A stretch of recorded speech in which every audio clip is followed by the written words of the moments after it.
안녕하세요. 한양대병원 김인양입니다. 네, 오늘은 소아청소년에서 흔하게 나타나는 불안장애 종류에 대해서 말씀드리겠습니다.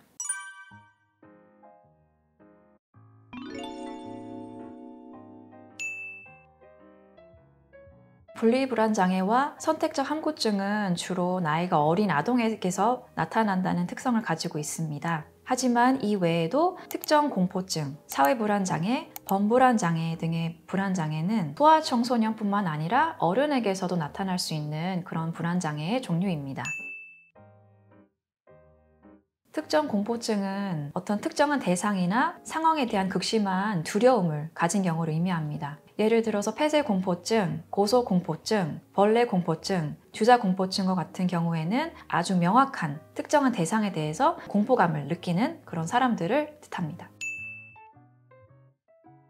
나이가 들면서 자연스럽게 호전이 되는 경우가 많이 있습니다. 하지만 치료가 필요하다고 판단되는 경우 먼저 그런 공포가 되는 자극에 점진적으로 노출시켜서 익숙하게 하는 행동치료적인 요법이 있습니다. 예를 들어서 큰 강아지를 무서워한다면 강아지 그림부터 장난감 강아지, 새끼 강아지, 큰 개 이런 순서로 점차적으로 노출시키면 익숙해지는 그 공포를 극복할 수 있는 행동치료적인 요법이 있습니다. 그 외에도 벤조다이아제핀 계열의 약물도 불안도를 낮춰줄 수 있습니다. 사회불안장애는 타인의 이목이 집중되는 상황에 대한 극심한 두려움을 뜻하는데요. 예를 들어서 대중 앞에서 발표를 한다든지 낯선 사람이 많이 모인 곳에 대한 그런 두려움을 가질 수 있습니다. 다른 사람 앞에서 실수하거나 혹은 부정적인 평가를 받는 것에 대한 두려움이 있기 때문에 그런 사회적인 상황을 극도로 꺼려하고 거부하게 되는 것이 특징입니다.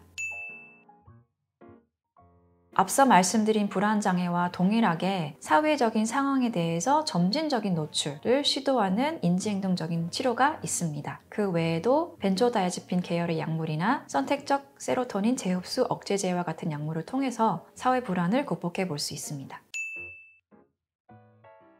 이름에 나와 있듯이 하나의 사건이 아니라 일상생활에서 겪게 되는 여러 가지 다양한 상황에 대한 불안을 가진 경우를 범불안장애라고 부릅니다. 그래서 걱정 근심을 달고 산다, 걱정 인형이다 라고 스스로를 표현하시는 환자분들도 있습니다. 예를 들어서 뉴스에서 본 사건이 나한테도 일어나면 어떡하지? 전쟁이 일어나면 어떡하지? 지진이 일어나면 어떡하지? 수행평가에서 실수하면 어떡하지와 같이 다양한 일상 속의 사건에 대해서 불안감과 염려를 드러내게 됩니다. 긴장 수준을 낮춰주는 복식호흡이나 이완요법이 도움이 되고요. 불안을 유발하는 생각을 교정해주는 인지치료도 시도해 볼 수 있습니다. 벤조다이아제핀 계열의 약물이나 선택적 세로토닌 재흡수 억제제와 같은 약물들도 효과가 있는 것으로 알려져 있습니다. 불안이라는 감정에 매몰이 되면은 사람이 압도당하기가 쉽고요. 일상생활 속에 다른 건 아무것도 집중이 안 된다 라고 말씀하시는 분들이 많이 계세요. 그래서 아이들이 불안에 압도를 당하면 학업 성적이나 대인관계 여러 가지 안 좋은 영향들이 미치게 되고 더 나아가서 불면증이나 우울증과 같은 다른 정신과적인 질환도 동반이 될 수 있기 때문에 의심이 된다면 반드시 소아정신과 전문의의 진찰이 필요합니다.